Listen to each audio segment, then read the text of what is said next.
नमस्कार। आकाशवाणी से समाचार प्रभात के साथ मैं मुकेश कुमार।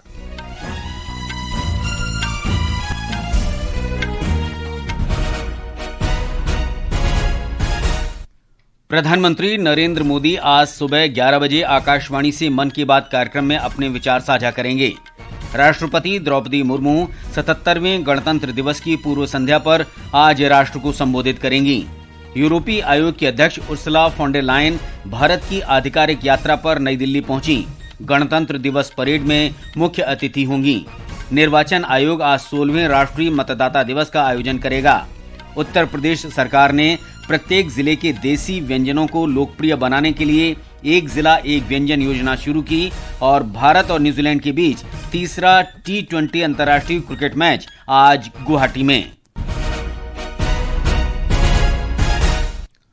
प्रधानमंत्री नरेंद्र मोदी आज सवेरे 11 बजे आकाशवाणी से मन की बात कार्यक्रम में देश विदेश के लोगों के साथ अपने विचार साझा करेंगे। मासिक रेडियो कार्यक्रम का ये 130वां संस्करण होगा।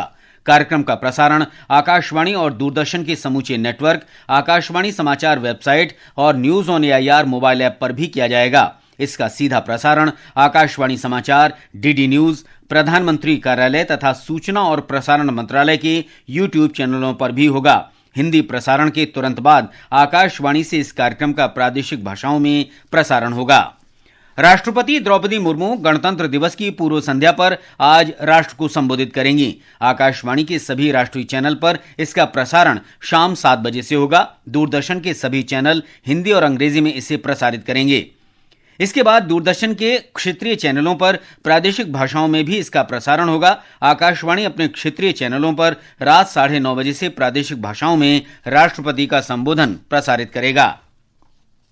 यूरोपीय आयोग की अध्यक्ष उर्सुला फॉन डर लायन भारत की आधिकारिक यात्रा पर कल नई दिल्ली पहुंची। विदेश मंत्रालय ने बताया कि इस दौरान भारत और यूरोपीय संघ की अगले चरण की महत्वपूर्ण साझेदारी पर चर्चा की जाएगी। एक रिपोर्ट। यूरोपीय आयोग की अध्यक्ष गणतंत्र दिवस समारोह में मुख्य अतिथि होंगी। विदेश मंत्रालय के प्रवक्ता रणधीर जायसवाल ने कहा कि भारत और यूरोपीय संघ के बीच साझेदारी आपसी भरोसे और साझा मूल्यों पर आधारित है। मंत्रालय के अनुसार यूरोपीय संघ के साथ भारत का जुड़ाव यूरोप पर उसके रणनीतिक महत्व को प्रदर्शित करता है। ये भारत EU शिखर सम्मेलन और जारी मुक्त व्यापार समझौते FTA के अनुरूप है। वर्ष 2024 तक यूरोपीय संघ में 9,31,000 से अधिक भारतीय रह रहे थे, जिनमें 16,000 से ज्यादा ब्लू कार्ड धारक शामिल हैं। यूरोपीय संघ के नेताओं की ये यात्रा भारत EU संबंधों को सरकार की वैश्विक और यूरोपीय नीति का एक प्रमुख स्तंभ बनाने के इरादे को दर्शाती है। अक्षित की रिपोर्ट के साथ समाचार कक्ष से शक्ति सिंह।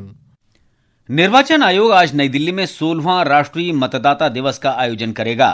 राष्ट्रपति द्रौपदी मुर्मू मुख्य अतिथि के रूप में समारोह में भाग लेंगी।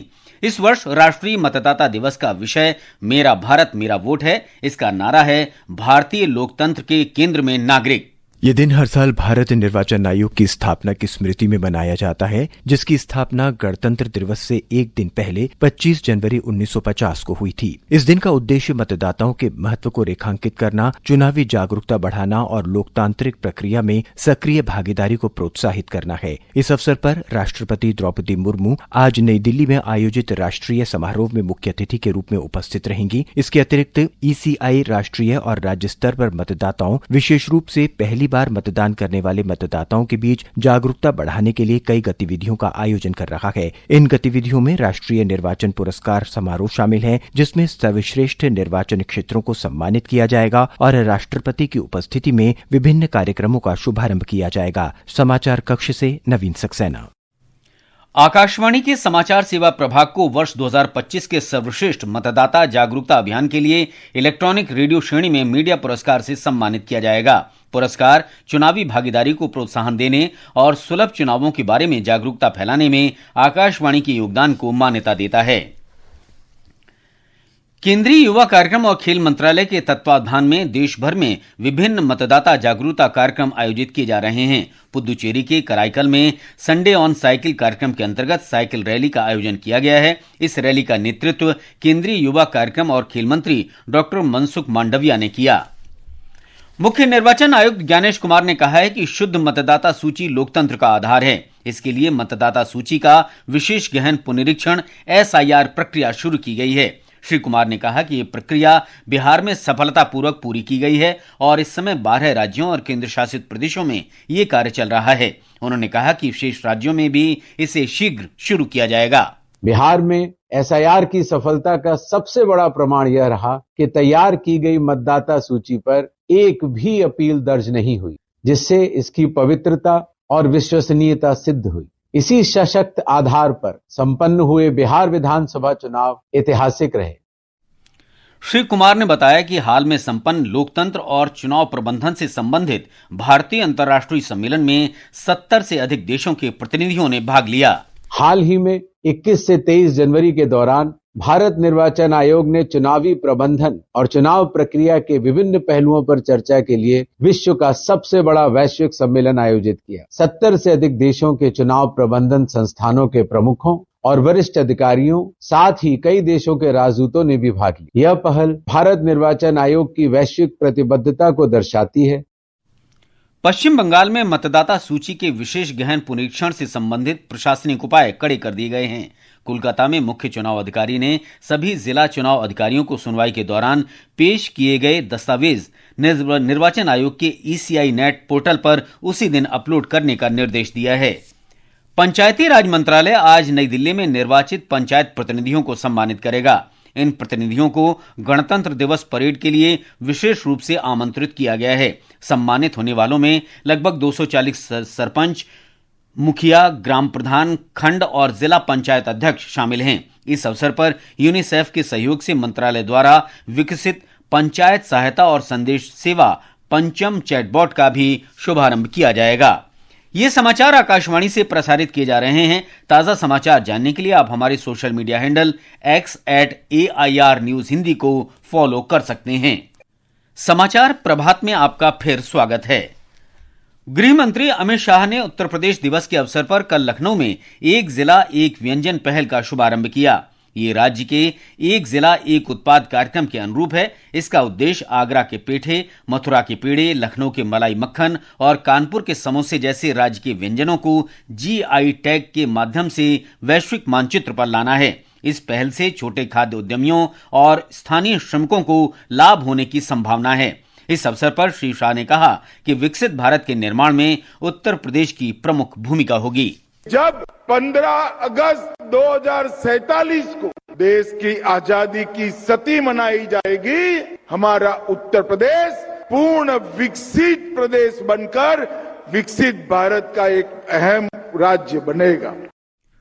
प्रधानमंत्री के सक्रिय सुशासन और समयबद्ध कार्यान्वयन के प्रमुख मंच प्रगति ने अपनी 50वीं सफल बैठक के साथ एक महत्वपूर्ण उपलब्धि हासिल की है। प्रधानमंत्री नरेंद्र मोदी ने इसे वर्ष 2015 में शुरू किया था। विशेष श्रृंखला में आज हम हिमाचल प्रदेश में राष्ट्रीय राजमार्ग संख्या 22 के परवाणु सोलन खंड की जानकारी दे रहे हैं। हिमाचल प्रदेश में राष्ट्रीय राजमार्ग 22 के परवाणु सोलन खंड 4 लेन को बनाने की परियोजना को राष्ट्रीय राजमार्ग विकास कार्यक्रम फेज 3 के तहत लागू किया। इस परियोजना की लागत लगभग 1635 करोड़ रुपए थी। ये राजमार्ग सोलन जिले के 33 राजस्व गांवों से होकर गुजरता है, जिनमें कई प्रमुख आबादी वाले क्षेत्र शामिल हैं। ये मार्ग घनी आबादी वाले और पर्यावरण की दृष्टि से संवेदनशील पहाड़ी इलाके से होकर जाता है। परियोजना के क्रियान्वयन के दौरान भूमि अधिग्रहण, वन स्वीकृतियां, उपयोगिताओं को स्थानांतरित करना, भूमि की सीमाओं का निर्धारण और मुआवजे के भुगतान से जुड़े कई मुद्दों के कारण निर्माण कार्य में काफी बाधाएं आईं। डिजिटल शासन व्यवस्था के तहत प्रगति मंच पर यह परियोजना निगरानी समूह द्वारा किए गए उच्च स्तरीय समीक्षा और निगरानी ने लंबे समय से लंबित केंद्र और राज्य सरकार तथा विभिन्न विभागों से जुड़े मुद्दों के समाधान में महत्वपूर्ण भूमिका निभाई, जिससे नीतिगत फैसलों को समयबद्ध तरीके से जमीन पर लागू किया जा सका। अमन यादव, आकाशवाणी समाचार, दिल्ली। यूक्रेन ने कहा है कि अबू धाबी में संपन्न हुई त्रिपक्षीय वार्ता के बाद अगले सप्ताह के शुरू में रूस के साथ अतिरिक्त बैठकें हो सकती हैं।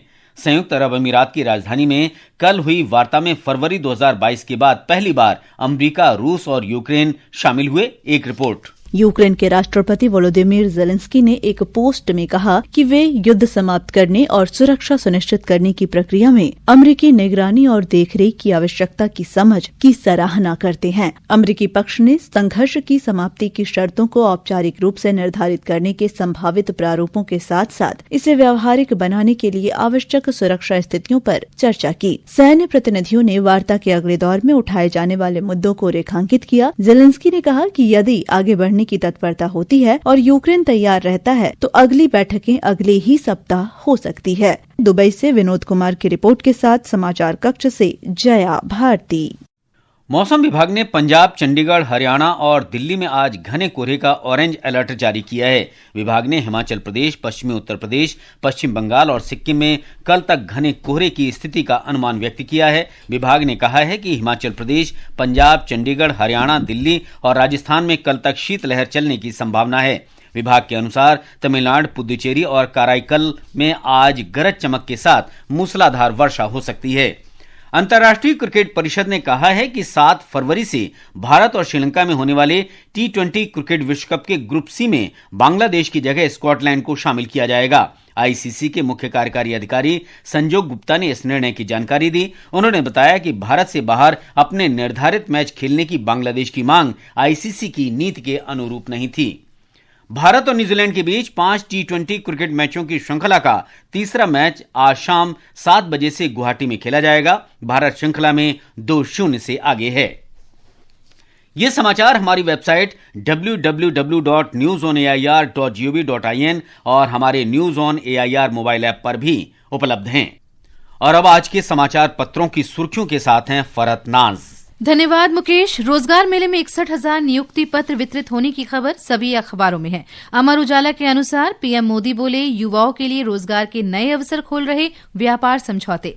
पंजाब केसरी की सुर्खी है, पीएम मोदी ने कहा, ये विकसित भारत की तरफ एक कमिटमेंट। देशबंधु के अनुसार मोदी ने कहा, युवा शक्ति के लिए निरंतर प्रयास कर रही सरकार।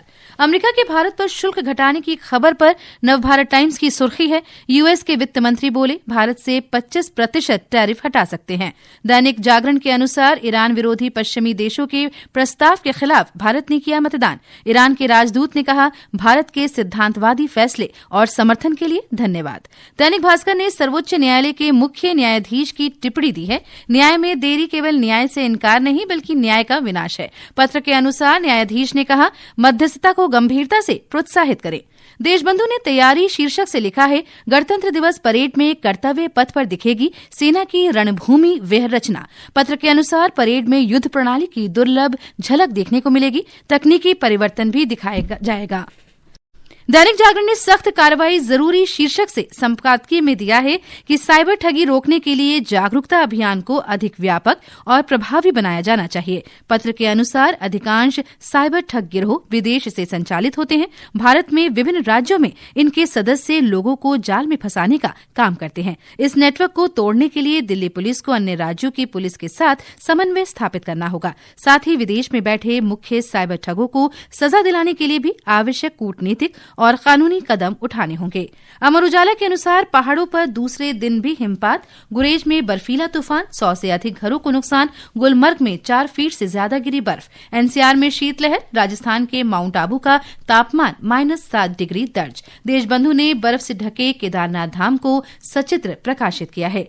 राजस्थान पत्रिका ने सबसे बड़ा मुद्दा शीर्षक से लिखा है, कहां से मिलेंगे पोषक तत्व, बाजार ने मोड़ा खेती का रुख। दुनिया में 6,500 फल सब्जी की किस्में उगा रहे सिर्फ 48। पत्र के अनुसार विश्व की 80% अर्थव्यवस्था 20 किस्मों पर टिकी। और अंत में मुख्य समाचार एक बार फिर। प्रधानमंत्री नरेंद्र मोदी आज सवेरे 11 बजे आकाशवाणी से मन की बात कार्यक्रम में अपने विचार साझा करेंगे। राष्ट्रपति द्रौपदी मुर्मू 77वें गणतंत्र दिवस की पूर्व संध्या पर आज राष्ट्र को संबोधित करेंगी। यूरोपीय आयोग की अध्यक्ष उर्सुला फॉन डर लायन भारत की आधिकारिक यात्रा पर नई दिल्ली पहुंची। गणतंत्र दिवस परेड में मुख्य अतिथि होंगी। निर्वाचन आयोग आज 16वें राष्ट्रीय मतदाता दिवस का आयोजन करेगा। उत्तर प्रदेश सरकार ने प्रत्येक जिले के देसी व्यंजनों को लोकप्रिय बनाने के लिए एक जिला एक व्यंजन योजना शुरू की। और भारत और न्यूजीलैंड के बीच तीसरा T20 अंतर्राष्ट्रीय क्रिकेट मैच आज गुवाहाटी में। इसके साथ ही समाचार प्रभात का ये अंक समाप्त हुआ। नमस्कार।